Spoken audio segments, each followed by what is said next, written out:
Hello po mga kalingap, panoorin po natin ang movie na Liwanag sa Dilim and sana mag-enjoy po kayo. And yun, thank you so much sa pag-support.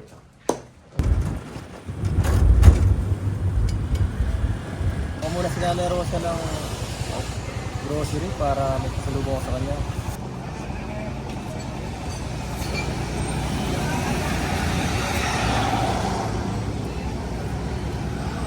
Galos hindi ko pa ako matulog at ako ay nalulungkot nga. Asal ko yung dilim ng aking bahay. Ganda ng bahay ko nga naman.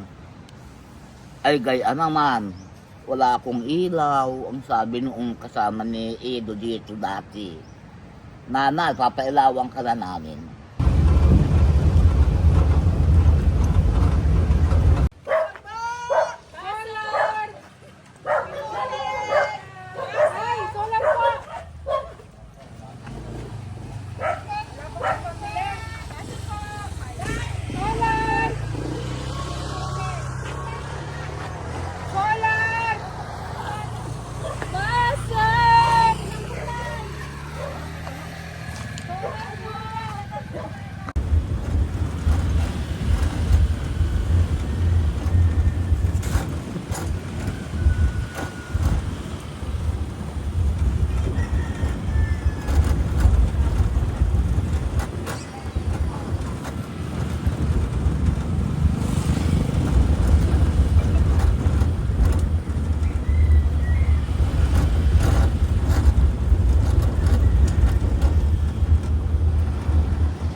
So yung mga kalinga, panoorin niyo po ang Liwanag sa Dilim mamaya po with Kalimp Edu and Nanay Rosa.